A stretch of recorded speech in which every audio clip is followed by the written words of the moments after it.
And welcome back to Bromandy, guys. Cruxis here today with another top 10 list. We will divert from the world of anime today into the world of video games to The Legend of Zelda top 10 video games of all time. I will also begin to disclose again, this is my list. If you don't like it, I am super sorry.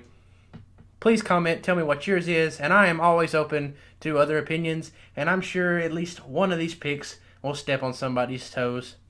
So, prepare yourself. Are you ready? Alright, let's do it. Number 10, The Legend of Zelda, the original series. The very first one. The one that started it all, The Legend of Zelda. Why is it at number 10, you ask? Well, because that's what it is. It's the first. It began everything. That's really the only reason it made my list. I didn't think anything special of this game. It was a very fun game, thrown out into the open world of Zelda. Go find your adventure. Go have fun. Find these Triforce pieces. Defeat Ganon. Get all these cool items. The very essence of Zelda was in this game, but like I said, I believe other games did it better, and that's why it's only holding the number 10 spot. Now, moving onward. Number 9, The Meanest Cap. A lot of people think this game is very good too, and I also say, yes, it's very fun. Marcus will stand here and tell me it's one of the best he's ever played. Probably, I don't know how many Marcus has actually played, but I know he enjoys the Meanest Cap very much, and I did too. Like I said, it was a very fun adventure, one of the better handheld Zelda games that I've played. Like I said, nothing much to it. I thought it had some uniqueness as well, but like I said, nothing really to stand on that I believe it would get over the number 9 hump. I don't have much to say here. I really wish Marcus was here, because Marcus could defend this game a lot better than I could. But I'm going to spare light on the details and just go ahead and jump in to number 8. At number 8, we have The Legend of Zelda Link's Awakening.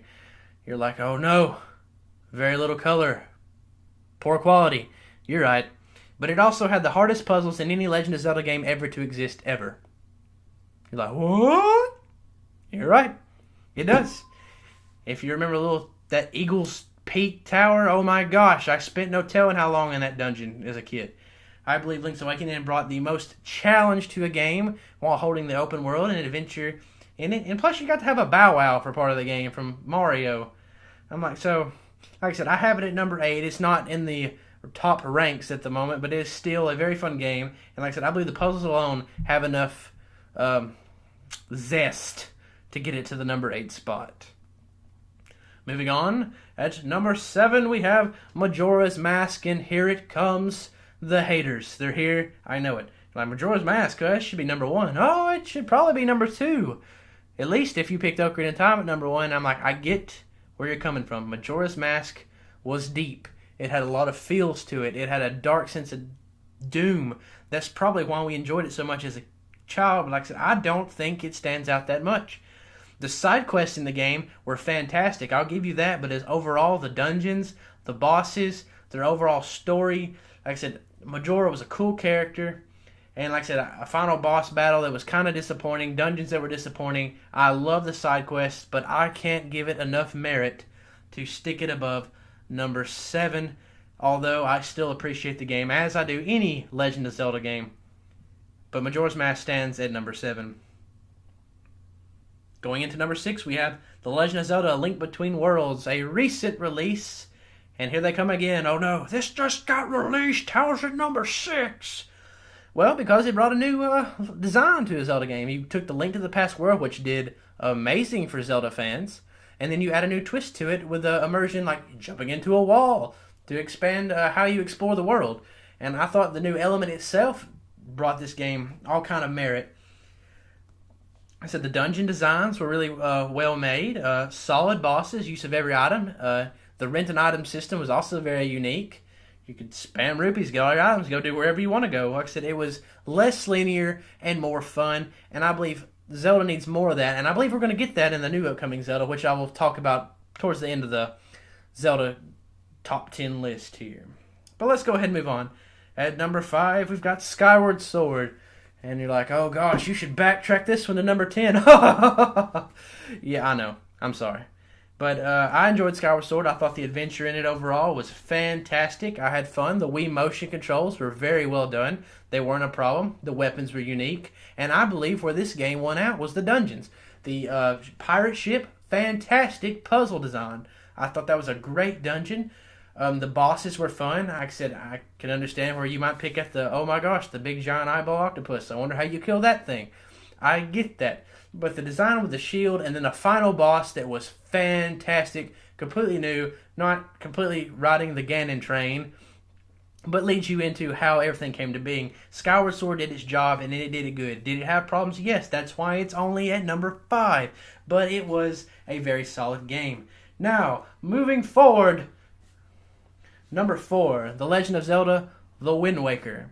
Now I have it at number 4 because it's fabulous. It has beautiful color designs, and when the game originally come out, people were like, "Oh my gosh, what is this? What's wrong with Zelda? He looks like a cartoon." Who cares? It was a fun game, an ocean-filled world, a new design, a new world overall, a very solid story, cool items, great dungeons, like I said, and a new exploring feature that you had never really seen before, finding treasure, using treasure charts, different styles of citizens, such as the Rito and the little Koroks. No more Kokiri kids and Rutos, my friends. Very fun game, and you had a boat that spoke the words of man. I said that for Schultz and Marcus. Enjoy. But, like I said, the Wind Waker game, very well done. I enjoyed the heck out of it. It has a huge replay value. I could play that constantly. It was originally going to be the first games played on our channel, and we might get back to it, but we'll have to wait and see. Let's move on to number 3, Twilight Princess, and here come the haters again. Oh my gosh, this game was a crappy Majoras Mask. No, it wasn't. Like, it tried too hard to be dark. It didn't try too hard to be dark. The game had a dark color tone. It wasn't trying to be deep feels and darkness. As you can tell, the rest of the game wasn't even featured on the deep dark part of like emotion. It was just Twilight was the theme. It was going to be deep and dark, and I like it because it had more of a realistic feature to the world. The world was huge. The open world was gigantic. Major points of that, so much exploration. The collections you could have done, they were vast. You could do the post souls. You could find the bugs. Like I said, heart pieces. You had everything you want. The rubies, the little crappy suit at the end. I'll give you the complaint for that one. But the dungeons designs, fantastic. Solid puzzles. Great fighting mechanics. Great horse riding. Great one-on-ones on the bridge. That was wonderful. Great items. Everything was fantastic, leading up to a final climax that was godly wonderful, that we had all wanted. You cannot deny it, Zelda fans. That final showdown, we all dreamt it.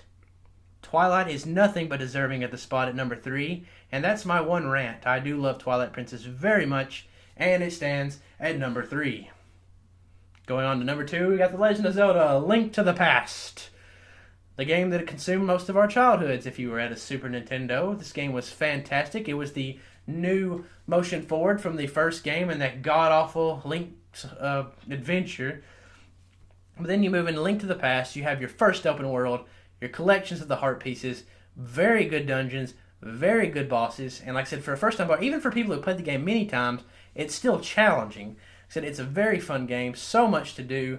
And like I said, I've watched speedrunners play through the game, and like I said, it's just something we've done since we were children. It's a fantastic game, super fun. I still play it, and I played the game over hundreds of times. It is literally fun. It has the essence of a Zelda game. It stands on its own as one of the greatest Zelda games I have ever played, especially before the 3D era. Now, for the finale. Number 1, The Legend of Zelda Ocarina of Time. You all saw this coming. Hall of Fame Legend of Zelda game that floored everybody when it come out. The first 3D Zelda. And did it deliver? Heck yes it did. Like I said, at the time it came out in N64, graphics looked wonderful. At the time, like I said, I'm not going to jump ahead and just like, oh my gosh, look how well the graphics are now. That's fine. Had new weapons, super fun to enjoy, an open world that felt like massive as a kid when you had that simple, small world you've been playing on that 2D level, to go into a 3D world and be able to ride a horse everywhere and find collections and new corners of every region was the best feeling growing up. And even now, like I said, Ocarina of Time is so fun to play. Had solid bosses, and it was very well done. And like I said, I still believe right now that is the pinnacle of Zelda. When it came out, it led to even better made games, but this is the best Zelda game overall. You can up the graphics, you can up the challenges, the puzzles, everything, but Ocarina of Time stands alone at the #1 spot in pretty much the entire world's eyes. And like I said, the debates for Majora's Mask, I get those. I understand them completely. I understand the Link to the Past people. Like I said, I adore that game. But like I said, I believe this game is what's changed the culture of Legend of Zelda, and what it means to the Zelda community can't be changed. And because of that alone, I have this as the greatest Legend of Zelda game of all time. Well, now that I've got my feelings out there, let's talk about Legend of Zelda as a whole for just a minute. New game's coming out. The open world Zelda. I'm super hype about it.